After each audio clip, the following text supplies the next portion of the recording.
120 seconds.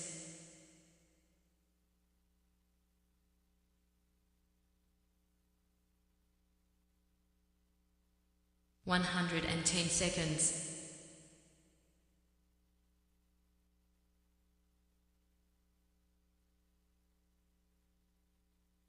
100 seconds.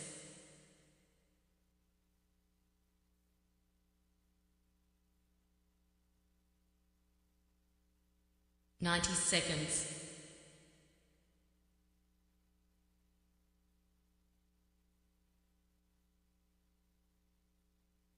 80 seconds.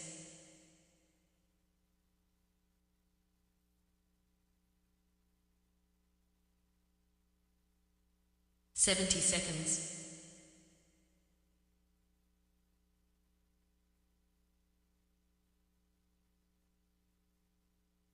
60 seconds.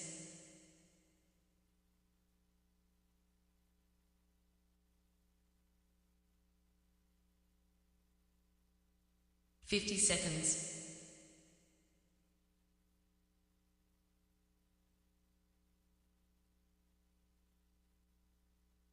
40 seconds.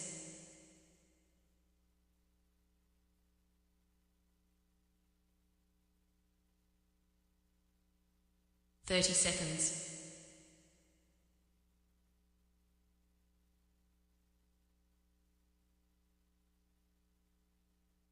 20 seconds.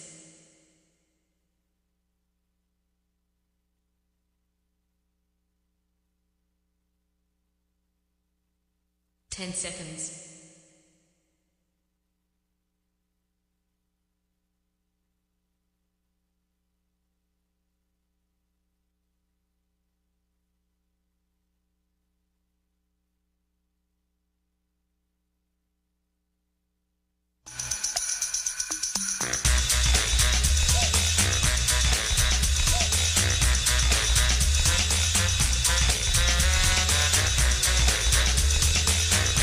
Hi, My name's J.C. McCauley. I'm Naisha McCauley, and you're watching AccessTV.org.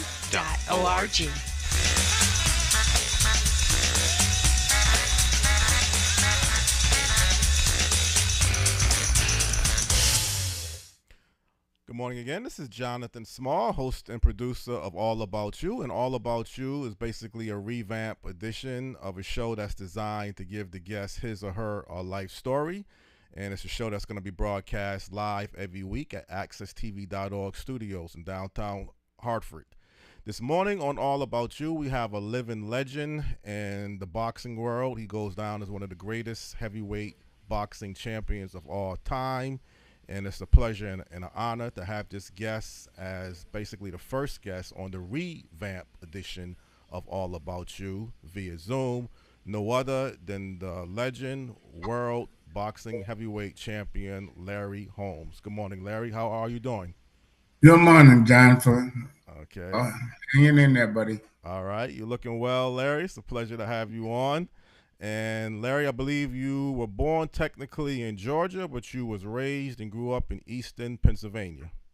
Yeah, born in Georgia, left there when I was 5 years old, and I moved to Easton, and I stayed there. Now, what was it like for you growing up in Easton, Pennsylvania?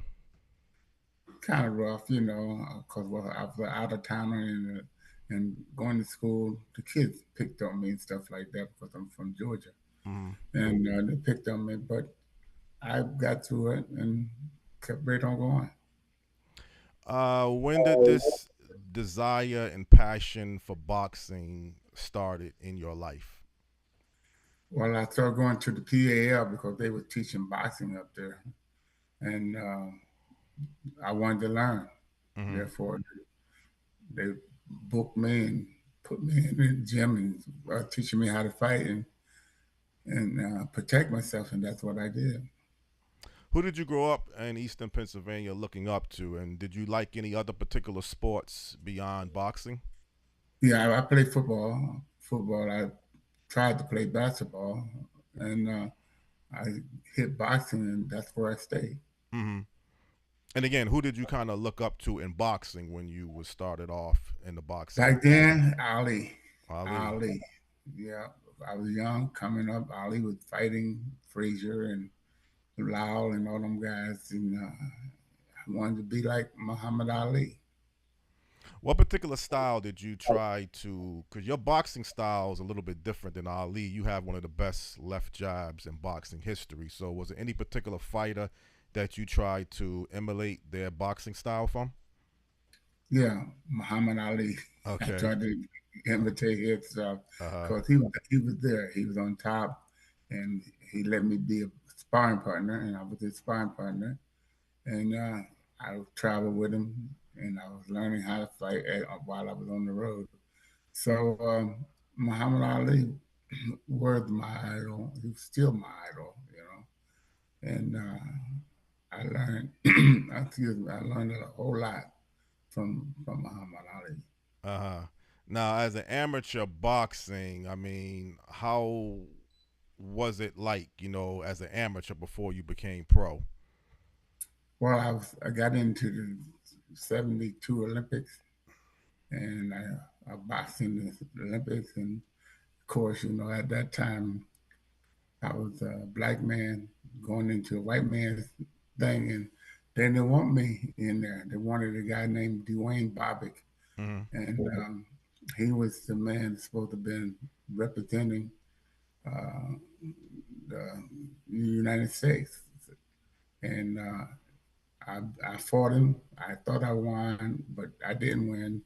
They kept me as an amateur, and I said, heck with this, and I turned pro. Mm-hmm. I thought I'm gonna get paid for it, and that's what I did. Do you remember your first professional fight? Yeah, name was Rodell Dupree, I think. Mm-hmm. Think, and that's a long time ago. But I fought him. I won the fight, and that was all that mattered. Well, back then, boxers used to always fight like in their hometown. I mean, watching sports on particularly CBS or ABC, most of the fighters, if they had like two fighters fighting, they would have one fighter fighting in their hometown. So, did you have a lot of fights in the beginning of your career in Eastern Pennsylvania No, or near that area? they was trying to get me out of there because I could fight. I Uh, would fight back. You don't have to support me in another fight, but I fought the amateur. My first long distance fight was in Minnesota. mm, I fought a guy by the name of Nick Wells, and I never forget that. He beat me, but not beat me. But I just went on, kept doing it, and kept learning and training with Ali. Got to meet Ali and Joe Frazier, guys like that, Ron Lau. I was meeting those guys. I was fighting those guys. They would show me how to do certain things, and that's what I did. Now, Larry, when you was fighting Ali, did that kind of build up your confidence that you was fighting the greatest or one of the The greatest greatest. heavyweight? Yeah. Okay, the greatest heavyweight boxing champions at that time. Couldn't tell me nothing, man. I would walk down the street with my head up high Uh huh. and doing the Muhammad Ali dance, whatever they wanted me to do. I did it. Ali was my man, my friend. Matter of fact, way after I stopped boxing with him, I visited him at the camp and whatnot. And, I learned even more from him. Uh, and that helped me along with my career. Well, Larry, did you want to fight Ali professionally when you were sparring with him, or were you just satisfied with fighting Ali as a sparring a partner? That's what I did. I was satisfied with that because I didn't want to fight Ali because I know he could beat me at that time. Uh I huh. know he could beat me, but then they messed around and some way he lost his title, and then I was in line, and then when I got out of line, I fought Muhammad Ali, and that was a great moment, great thing that I done, and I told Ali, I love you, man, and I'm not gonna hurt you, and I'm not gonna let you get hurt. Mm. He, he said, boy, I'm gonna beat you. I'm gonna beat you. I'm gonna be black off you. I'm gonna beat you. Right. And, and I thought, oh man, you know you can't beat me no more. She used to beat me all the time. Uh, Can't do it no more. that was when you fought him though, when he started saying that, because y'all had a big, and I don't want to skip right to 1980, but I know he was really cocky and boasting when Yeah, y'all was getting that fight together in 1980. Uh, so you kind of knew that you were gonna defeat Ali. I mean, you was well established at that time. You were younger, so there was no doubt in your mind that you was gonna defeat Ali. I told Ali, I said, look, man, we're gonna fight. We gotta fight, but the public is demanding it. But don't take no punches. Don't get hit. Don't make me punch you all over the ring. Mm, And he said, boy, I'm gonna knock you out. I'm gonna get you. I'm gonna get you. You can't fight. I said, man, you don't even go that way, Ali, because you know you can't beat me. I'm beating you up in the gym. yeah. And he says, I'm gonna knock you out. I'm gonna knock you out. Oh, I want Holmes. I want Holmes. And I said, you don't worry, you gonna get me. They give me this money, I'm gonna go get you. Uh, So that's the way I did. Well, I remember you mentioning that you really didn't want to fight Ali, but just that amount of money that they threw or that they put on the table, it was just hard to turn down. Is that how you felt, or was it a little bit more to it than just that? It was about money. Okay. I fought for money. I Uh, didn't know what Ali fought for, but I fought for money, and I knew that. But he always got it in his mind that he could beat me. He said, "I'm gonna knock you out. I'm gonna show you something. You my spy partner. You can this." I said, "Oh man," I said, "just don't get hurt, Ali, because I'm gonna bang on you." uh, And oh, you can't bang. You can't beat me. You're a sparring partner. And we carried that track on down to the day I walked into the ring. right. For, Well, obviously, from what I remember, you kind of held back during the fight. I mean, you could have really laid more damage to Ali, but you was at some point during the fight you didn't want to really hurt Ali. Could you kind of break that down a little bit? Yeah, I told her, man, don't take all these punches, man. Don't take all these punches, man. Mm-hmm. You're taking too many punches. Just shut up, boy. I'm gonna knock you out. I'm gonna knock you out. And we still, I'm banging him, and I didn't want to bang him. I said, man, don't be taking these punches. Don't take these punches. I'm gonna knock you out. I'm gonna knock you out. I said, oh, okay, I'm gonna go harder, and I went harder. I went harder, and then tell the referee say that's enough. Yeah, because it looked like to me, champ, he never really started fighting. I mean, he was just trying to play a defensive style and cover up, and that wasn't Yeah. this normal Ali that people were accustomed to seeing. He couldn't do nothing because I had his style. I Mm-hmm. had his style. I had everything he had. I had and more. Mm-hmm. And he was getting banged, and I said, man, don't take no more of this. Don't take no more of this. Shut up, boy. Shut up. You ain't nothing. You ain't no my spot partner. I said, okay, okay, take this, bang, take this, bang. I didn't hurt him, and Mm. I'm glad the referee did come in and stop the fight. Well, actually, I think it was Angelo Dundee that threw in a towel, and then I think they was forced. I think it was like after the 10th round, and they Mm-hmm. just said no more because Ali was just not fighting, and he couldn't take. Right. I guess they was worrying about his safety, to be honest, man. I mean, you was just. Listen, a young man like me at that time, Mm-hmm. you know, beating up this guy that time has passed him by, and we fought. I fought. I beat him. I hit him, and till Angelo Dundee or whoever stopped the fight through the towel and said, "Hey, no more of this, no more of this," Mm-hmm. and I was afraid. And after the fight, you know what Ali said? "I'll be back." That's Ali. He gotta be back. Uh, Yeah. and you had tears in your eyes, I believe, after the post Oh, interview or something. yeah, I had a lot of tears in my eyes. I was a crybaby, and the guys laughed at me, but Mm-hmm. I did what I had to do. Him or me, and Right. it ended up being me. Mm. Well, champ, let's go back a little bit, because you had some big fights leading up to your world championship first fight with Ken Norton. I Hmm. believe I heard you mention that Ernie Shavers was one of the hardest fighters that you ever fought, or he could hit the hardest?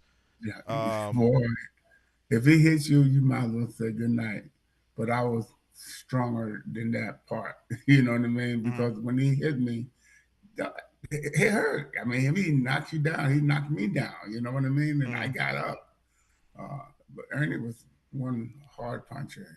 Nobody wanted to fight Ernie. He put it out there and tried to get me. And you fought Ernie Shavers twice too, I believe. Yeah, yeah, because the first fight was elimination to for me to fight for the title, Mhm. and I had to beat Ernie Schaefer to get that, and that's why Ali came in. Yeah, Ernie was one heck of a fighter. He was Mhm. he knocked you out, he break you out, break your nose, anything he Yeah. did. Okay. So again, you would even say Ernie hit you harder or hurted you more than Mike Tyson. Is that fair to say? They're about the same. Yeah, yeah, because Mike Tyson didn't hit me that hard. He he got me when I was out of shape. Ernie Schaefer hit me, Right. and I went down. So Hmm. I had to take that punch. Out of the punching power that they have, Ernie Schaefer was better. It was better. Right. Well, again, my first visual seeing you fight as a kid was when you fought Ken Norton for the World Heavyweight Boxing Championship. And many people say this is one of the greatest fights of all time.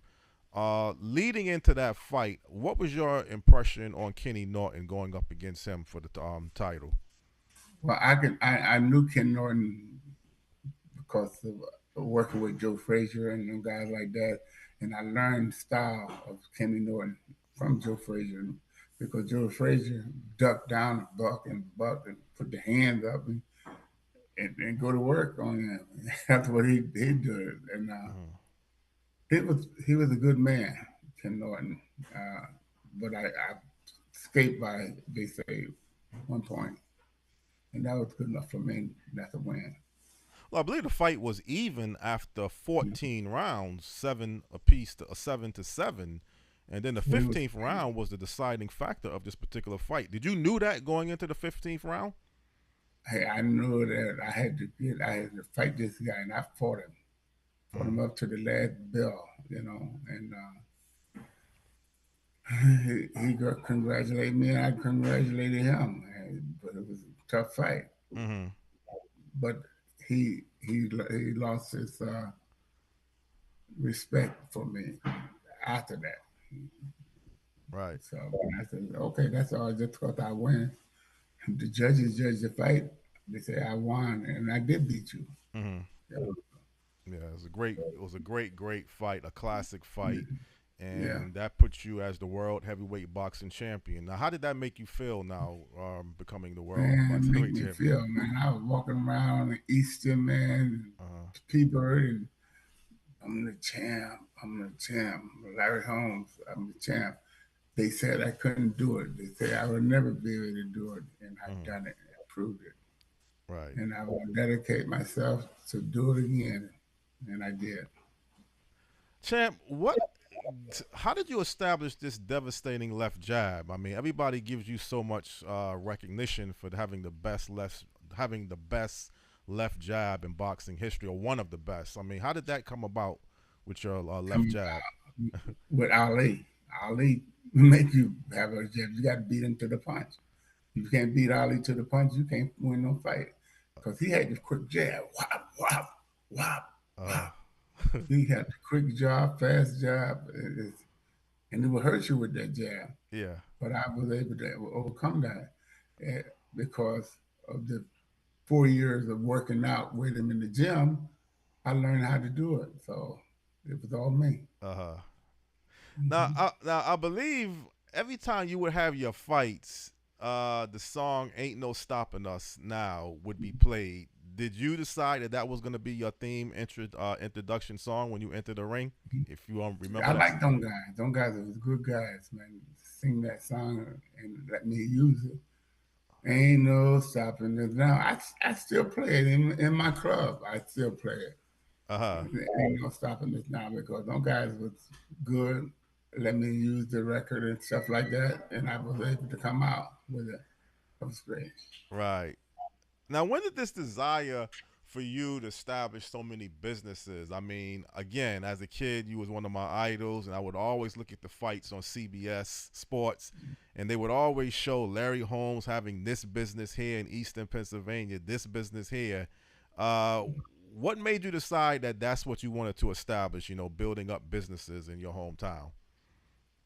I just wanted to save money Mm-hmm. and earn money. Yeah, I didn't really think too much of the businesses because I bought like beer garden partners and stuff like that. But my brother, I gave it to my brother and let them do it.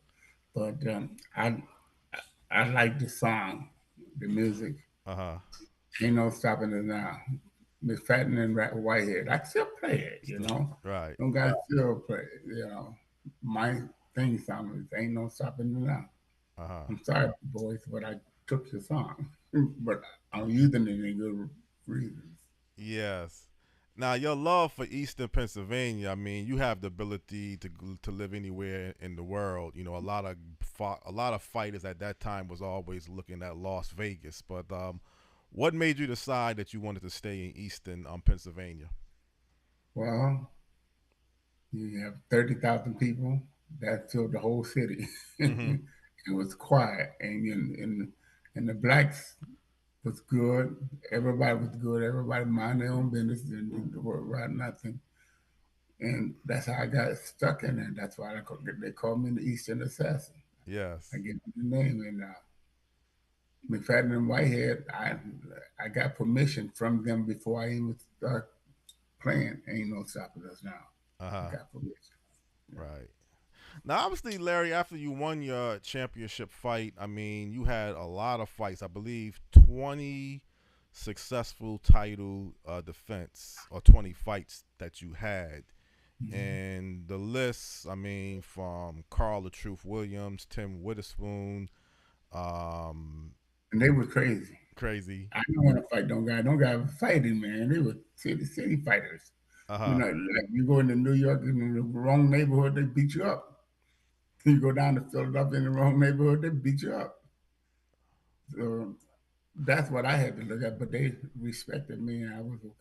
Well, some people say now we're talking about Tim Witherspoon. That might have been your toughest fight, and some people say it could have easily been a draw. Now, how did you look at that fight at the time, fighting Tim Witherspoon? I mean, he gave you a real tough challenge. That up until that Yeah. point, you was kind of cruising He, through it. he fought me. He fought Witherspoon was one of the top fighters that I fought. Hmm. But guess what? Larry Holmes had the jab. Hmm. Whop, I whopped him with it. Whop. And said, are you hungry? Uh-huh. Whop.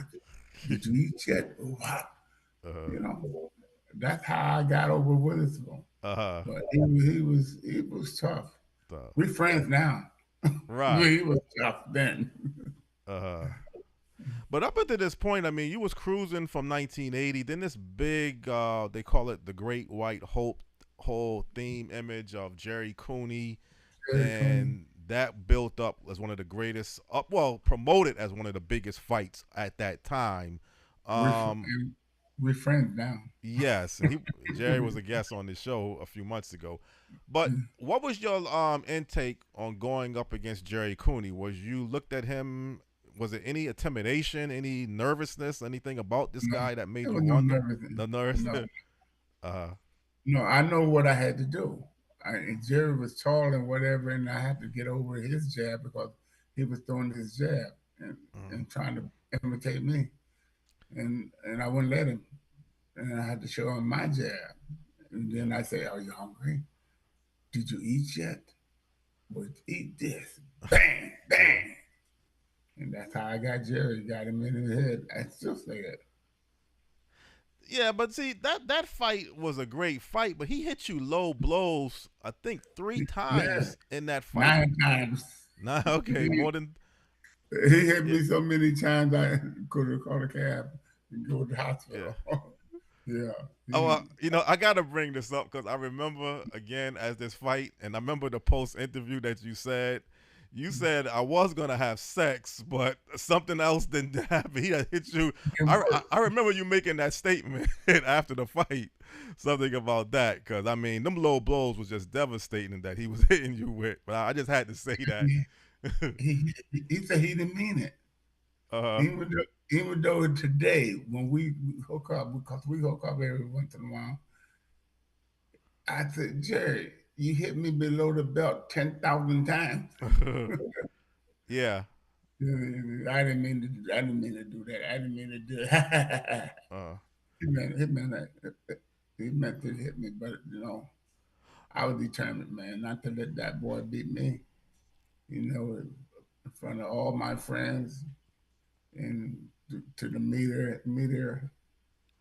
I couldn't let Jerry do that to me. I had to knock him out, and I did. right. But I mean, you didn't really get a good fair billing because I mean, everything about that fight. I mean, I believe the president of the United States, they had the phones set up, and They had Jerry it. They had it. everything that he was going to be the world champion. You were announced first when the champion should be announced last. There was some heavy racial tones. Some people say Don King kind of played up the race card in that fight. I mean, He what? did. Mhm. You know, Jerry with the Rocky Marciano situation. That what got me. Rocky Marciano I was breaking his record, and that was a no. Rocky Marciano was the greatest, and people even to this day, people look at me and say that Rocky Marciano was all joke. That wasn't joke. Y'all said it. You said it, and that was it. Yes. But I mean, obviously, you proved the world that you were the better fighter and you were the best at that time. I mean, defeating Jerry Cooney, and it was I guess you could say it was a pretty good fight. I don't know if it was the best fight, but it was a pretty good fight overall. And people say you are in the top 5 of the greatest world boxing heavyweight champions. Some people say, and it don't have to be in this order: Jack Johnson, Joe Louis, Muhammad Ali, Rocky Marciano, and Larry Holmes. Do You know you? what? I don't mind taking a backseat to them guys. Mm-hmm, Listen, Marciano, Muhammad Ali. How can I argue anything with mm, them guys? It was there for me because I would continue to carry on after their titles was gone. I just enjoyed it, and I don't mind. mm-hmm. Do you feel confident or optimistic enough to say that had you fought any of those fighters with both of y'all being in your prime at the same time that you would defeat Joe Louis, Jack Johnson, Ali, Marciano? You know what? I can't say that, Mm-hmm, but they can't say that about me either. mm-hmm, Um, I I got to know Rocky Marciano and Joe Louis and all those guys. I got to know them guys. I got to meet them. I got was able to talk to them mm-hmm, and eat lunch with them and stuff like that. And I did that. How many fighters that are alive today that can say what I just said? mm-hmm. Them guys, Joe Louis, you know, Rocky Marciano. I, when I was hanging around with Roy Patterson and guys like that, it was neat. It was honored that people run up to him and ask him for an autograph. That was neat. I was really thrilled with that because them guys done it, and I would praise them just like anybody else do it. I was glad to be just a part of what they were. Mm-hmm. But I mean, to put you in the top 5 of the greatest heavyweight world champions, that's a tremendous high honor to go along Yeah. with being inducted into International Boxing Hall of Fame. And how did that make you feel when you got inducted in the International Boxing Hall of Fame? Well, my wife did more crying than I did. Uh, uh, But I stopped crying. She said, "Why don't you stop? What right. are you crying for?" They honoring you. I said, well, why are you crying? Uh-huh. And I was crying. So Right. it was great. Right. And again, you had many great fights. I mean, during that span of your world heavyweight championship. Trying to think who comes to mind. Only one fight I didn't like that they wouldn't let me have. Mm-hmm. Big George Foreman. They Yeah. wouldn't let me have George. George Foreman fight me. He beat everybody, knocked everybody out, and he wouldn't fight me. And I called him personally on the phone and talked to him, George, why don't we just fight and get this money? And he won't go about $10 million to pick. That's a lot of money. Uh-huh. But he didn't think so. George didn't need no money. Now, you talking about the fighting, each of the two of you fighting in your prime or after y'all became older? Yeah, in my prime. In your prime, okay. Yeah. Oh boy. Well, there was some talk about the two of you fighting later on too, but that fight never came about as He well. never come. Listen, last week I called him. So George, why didn't you fight me, man? You should have fight me, man. Let's don't talk about that. I know. Uh-huh. And No, everything. that's what George was. I respect the guy. He didn't want to fight. Right. He admits to me that he couldn't win. Oh, he did admit that? Well, by not fighting me, Uh-huh. you got the money right here in the bag. All you had to do is take it, and we got to fight. Yeah. Now, I believe you were supposed to fight Greg Page, and you didn't fight Greg Page, and they stripped you for your title. How did that whole thing come about, if that's correct? No, that wasn't. They didn't strip me for the Greg Page. No, I lost my title, but not because Greg Page. I wanted to fight Greg Page because that was another $10 million or $8 million, whatever, because I was a money hogger. That's what I was. I fought for money. He said, Larry, you got to fight, and it's going to be the gorilla and the vanilla. I say, glove him up. Yeah, to do that. Well, again, I mean, you defeated Tex Cobb. I mean, that you really gave him a beating. There was many fights in that span, and then all of a sudden, Michael Spinks moves up from the light heavyweight division to the heavyweight. He didn't beat me. I didn't hit him like I should have hit him because they gave me a decision. But he didn't beat me. He didn't beat me. But he's okay too. He's a good guy, Like I go to functions with him and stuff like that. He's a pretty good guy, but he ain't no heavyweight. He'll never be a heavyweight. Now, again, you feel both of those fights that you clearly defeated, that you should have got the decision, but fighting Michael Spinks, and that would have gave you a 50-0 record, and you would have passed Rocky Marciano's record if you would have got the decision for those two fights. And that's why I didn't get them, because they didn't want me to pass Marciano. Oh boy. They didn't want to pass that. Everybody. I mean, my whole family went crazy. And then you kind of got a little bitter, saying some comments about Marciano that I don't know if that really helped you or hurted you, but what I said was that he couldn't carry my jockstrap. Yeah. That's what, and to me that's just a slang. Everybody, all fighters say something. That gets them in trouble, and that's it. Marciano can carry my jockstrap. Yeah. Y'all can holler up Rocky Marciano all day long, all day Rocky. He couldn't carry my jockstrap. Why can't I feel good about myself? What about the similarities, Larry, that people say Marciano fought Joe Louis when Louis was past his prime, and people say Larry Holmes fought Ali when he was past his prime? Is that fair to really not give y'all the credit just because you fought a fighter maybe a little? Don't give me no credit, because you say whatever you want about me, I don't really care, But I know what I did and where I come from. I know Rocky Marciano was a great fighter. Ali's a great fighter. Joe Louis was a great fighter. And I can keep going and going and going. But they were great fighters, but they couldn't beat me. Mm-hmm. That's okay. But that's okay. They want to say Marciano was a great. Yeah, he was great, great. How great?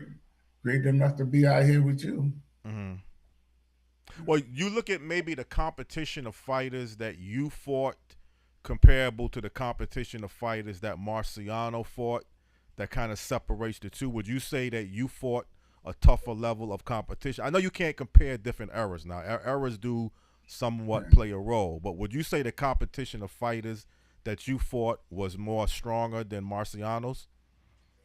Well, let me tell you this: the guys that Marciano beat coming up, could they fight? Mm-hmm. Were they good enough to step in the ring with him? Yeah, because they was in there. Mm-hmm. But when I got there, and say, hey, I said one thing: the record of Marciano, even the white folks said Marciano couldn't carry your jockstrap, Larry. Right. You're a great fighter. You was a good man. I know I'm a good man. Marciano was a great fighter. Can't take nothing away from them guys. Mm-hmm. They risk their life getting in the ring and trying to show they all. And that's what happens. Mm-hmm. Marciano was a great man. And I ain't gonna try to take that away from him. In your opinion, he was greater than great. Right. In my opinion, he was just great. That's the way we did. Sometimes we just talk too much, I guess. And I Yeah. did talk a lot. Mm-hmm.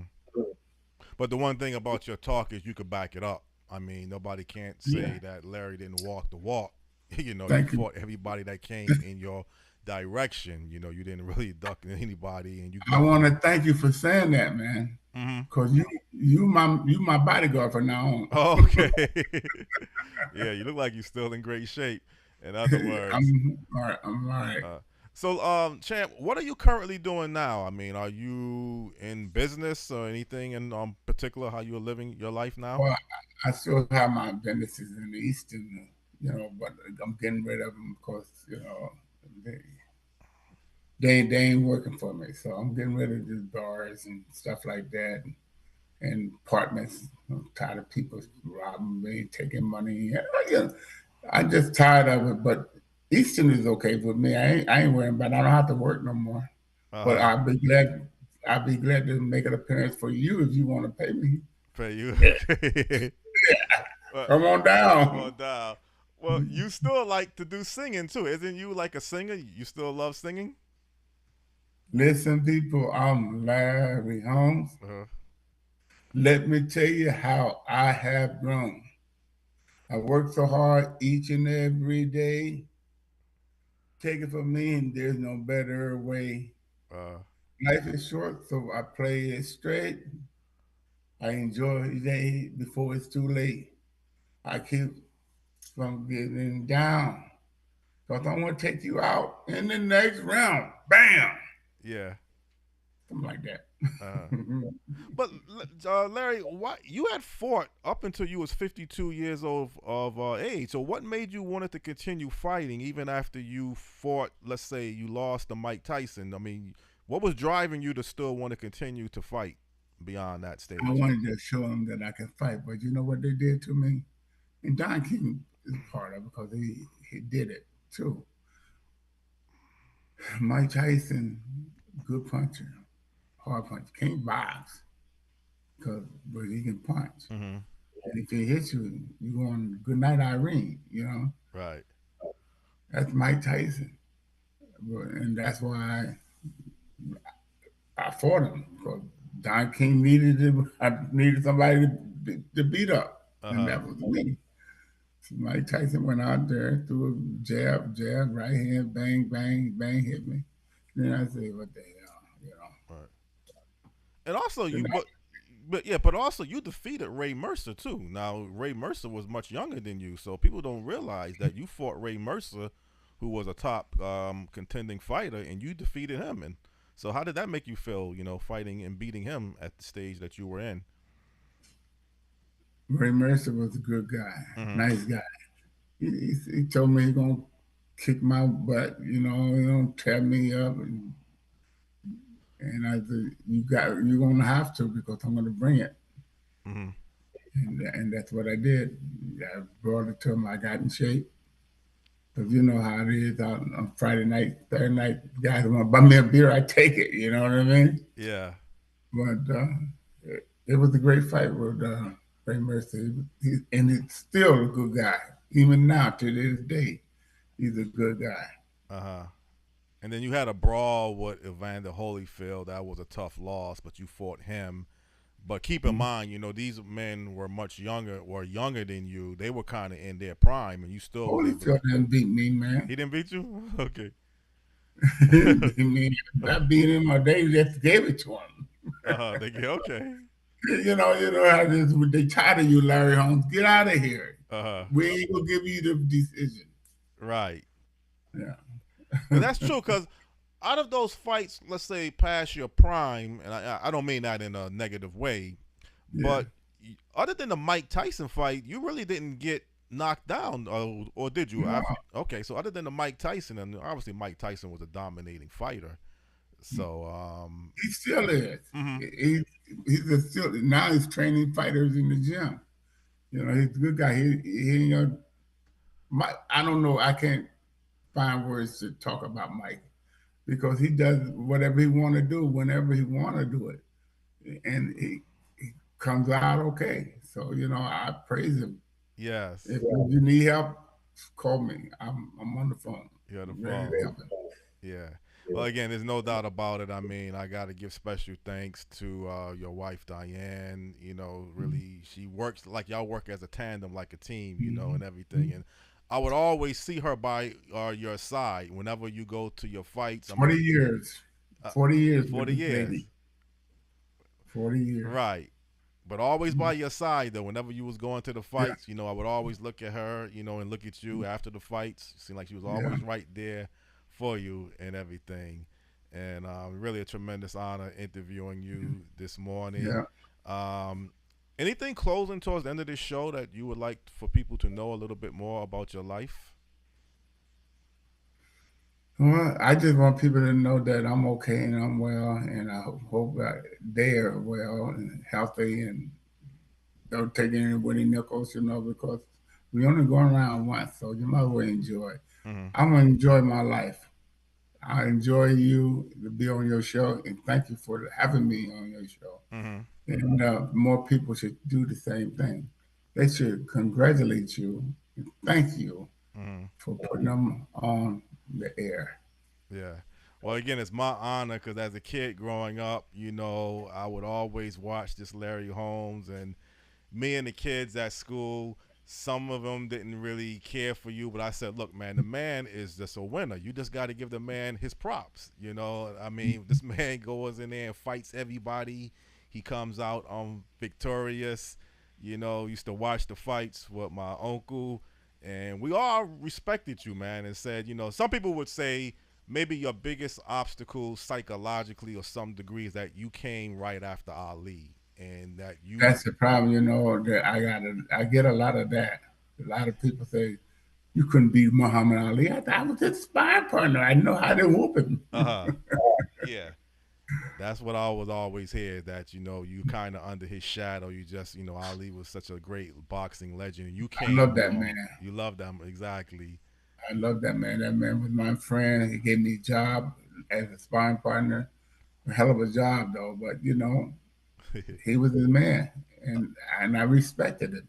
Uh-huh. I never tried to knock him down or take out a lot of. He was great, man. So that's all I can say. Yeah, and I'm glad people hear this, how you really feel about, the Ali, the great legend, because sometimes people don't realize, the kind of Mm. camaraderie that the two of you had and how you felt about him. And that's a real good, honor for you to say that. Well, champ, I really appreciate you being actually the first guest on the revamp edition of All About You. I've done this show in the past, but never via Zoom. So it's a great honor interviewing you this Do we get morning. paid for this? No, Larry, I don't think you're gonna get a check for Oh, this. I gotta be honest with you, Larry. It's not gonna be no check coming ain't in the gonna be no mail. shame. But again, people can watch you, but there's no check. And no, No I know check. you love business. You kind of remind me a little bit of Don King now when you say the check. You think I did it from uh, Don King. Don King, anything. But Champ Larry, again, I really appreciate you being a special guest this morning, and I wish you and your wife Diane all the blessings in the world. Okay. All right. Yeah, we here and we for all the fighters for advice or whatever. I give it to them. Okay. You know, it might not be right, so you don't think it's gonna be right. Don't take it. All right. All right, Larry, that's going to have to be your last words, and I really appreciate you being a guest. And for people out there, again, I had enjoyed interviewing one of the greatest boxing heavyweight champions of all time, Larry Holmes, and I look forward again to being back here next week, if it's God's wills, hosting and producing this edition of All About You. Thank you. You're welcome. Okay.